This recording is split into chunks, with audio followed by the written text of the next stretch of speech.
जय गुरु जी, शुक्राना गुरु जी। गुरु जी के श्री कमल चरणों में मेरा कोटि कोटि प्रणाम और सारी संगत को जय गुरु जी। ओम नमः शिवाय, शिव जी सदा सहाय। ओम नमः शिवाय, गुरु जी सदा सहाय। जय गुरु जी, जय गुरु जी। संगत जी, संगत जी, सत्संग करने में मुझसे कोई भूल हो जाए तो मुझे माफ़ करना गुरु जी।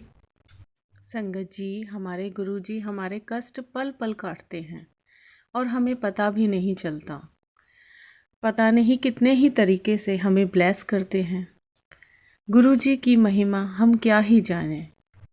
हम तो उनके नादान बच्चे हैं, बस जिद करना जानते हैं। हमें ये चाहिए, हमें वो चाहिए, हमें सब चाहिए। हमें सब चाहिए होता है संगत जी, चाहे हम उसके लायक हों या नहीं, बस हमें चाहिए होता है।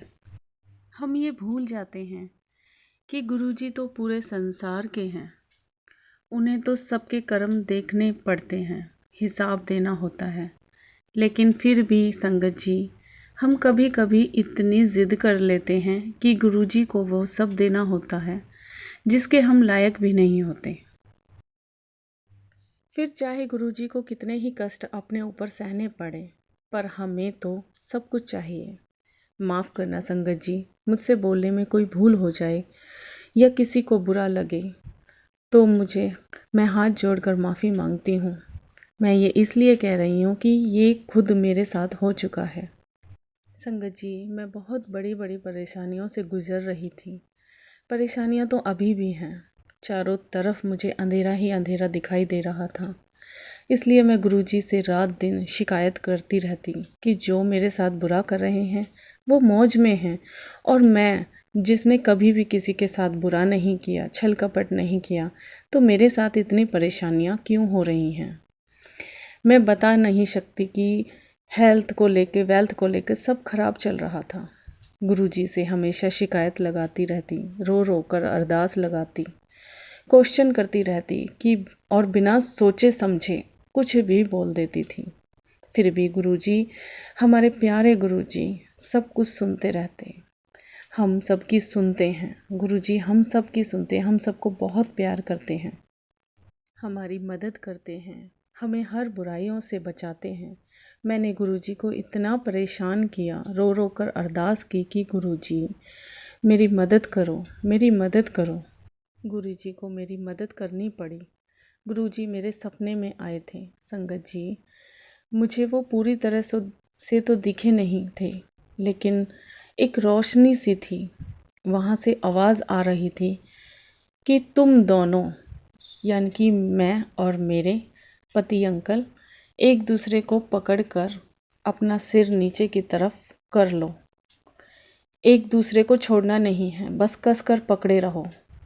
दूर कहीं संगत जी, गुरुजी खड़े थे, और जो परेशानी हमें होने वाली थी वो गुरुजी अपने ऊपर ले रहे थे। गुरुजी को बहुत कष्ट हो रहा था, गुरुजी बहुत तड़प रहे थे, उन्हें बहुत ही ज़्यादा कष्ट हो रहा था। वो तड़प तड़प कर हिल भी रहे थे। उन्हें देखकर पता चल रहा था कि उन्हें बहुत ही ज़्यादा दर्द हो रहा था। मैं उन्हें देखकर बहुत तेज तेज चिल्ला रही थी और अपने अंकल से रो रो कर बोल रही थी कि हमारे पापों की सज़ा हमारे गुरुजी को सहनी पड़ रही है। ना हम पाप करते और ना ही गुरुजी को ये सब सहना पड़ता। मैं वो दर्द, वो पीड़ा महसूस कर सकती हूँ संगत जी। उसके बाद गुरुजी वहीं समा गए और कहीं गायब हो गए। उसके बाद मैं चिल्ला चिल्ला कर रो रही थी। मेरे अंकल जी भी रो रहे थे और मुझे चुप करा रहे थे। फिर हमें वहाँ एक मंदिर दिखाई दिया। वहाँ सब भगवान थे। हमने वहाँ दर्शन किए सभी भगवान के। वहाँ पर आकाशवाणी हुई, तुम्हारे पिछले जन्म के पापों की वजह से तुम्हें ये दुख मिले हैं, जो कि गुरुजी ने अपने ऊपर ले लिए हैं। अब तुम बहुत बड़े कष्ट से मुक्त हो चुके हो। गुरुजी ने सारा कष्ट अपने ऊपर ले लिया है। उसके बाद मेरी आंखें खुल गईं। संगत जी, जब मैं सुबह उठी तो मेरी आंखें गीली थी। मैं उठकर खूब रोई और गुरुजी का तहे दिल से शुक्राना किया, शुक्राना किया। शुक्राना मेरे गुरुपा, शुक्राना मेरे महाशिव, मेरे दाता, मेरे प्रभु, शुक्राना। संगत जी, भला ऐसे कौन करता है? ऐसे सिर्फ़ और सिर्फ़ हमारे दाता, हमारे गुरुपा ही कर सकते हैं। हमारे कष्ट, हमारे पापों की सज़ा वो अपने ऊपर ले लेते हैं।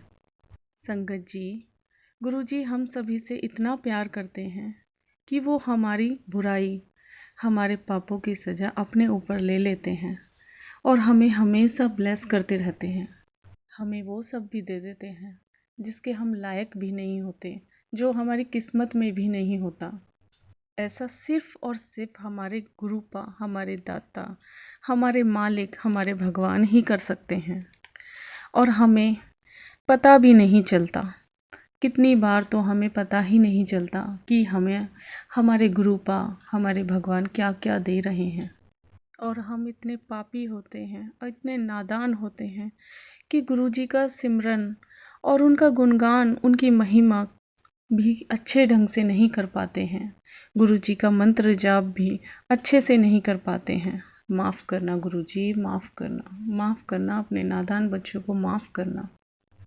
हम आपके नादान बच्चे हैं, हमें कुछ नहीं पता होता, हम कुछ नहीं जानते, हमें माफ़ करना। माफ़ करना मेरे गुरु महाराज, माफ़ करना। आपने हमें अपनी संगत बनाया, उसके लिए अनंतम अनंतम शुक्राना मेरे गुरु महाराज, मेरे दाता। शुक्राना, शुक्राना मेरे मालिक। वैसे ही संगत जी, एक आंटी का मैंने सत्संग सुना था कि कैसे पुरानी संगत गुरुजी के दरबार में आती थी और गुरुजी से कैसे गुरुजी उन्हें कैसे ठीक कर देते थे और उनकी बीमारी को अपने ऊपर ले लेते थे। एक बार एक आंटी गुरुजी के दरबार में आई थी, उन्हें मिर्गी के दौरे पड़ते थे। गुरुजी उन आंटी पर चिल्लाने लगे, तुझे यहाँ आने की ज़रूरत नहीं है, रास्ते में कहीं कुछ हो जाए या कहीं कुछ दौरा पड़ने लगे तो उस तब तुम क्या करोगी? तुम्हारे छोटे छोटे बच्चे हैं, सब कैसे होगा? तुम वहीं पर रहो, मैं तुम्हें यहीं से ब्लेस कर दूँगा।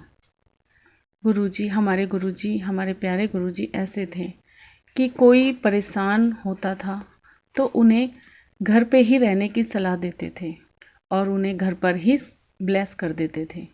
गुरुजी ने उन आंटी से कहा कि तू घर जा, मैं यहीं से तुझे ब्लेस करूँगा। संगत जी, कुछ दिन बाद गुरुजी के हाथ से खून निकल रहा था, सभी घबरा गए।